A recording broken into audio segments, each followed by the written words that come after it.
Hai, hari ini saya nak tunjuk satu projek baru.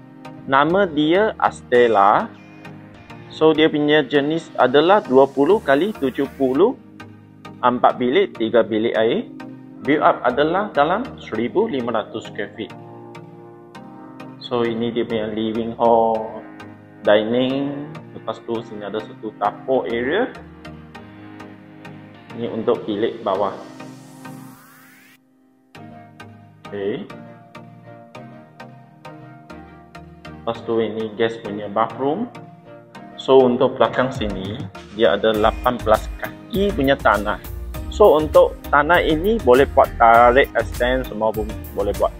So bila kita sampai first floor, terus akan nampak bilik 3, bilik 2.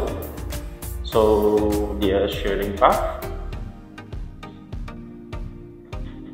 Okay, so depan sini dia punya master room.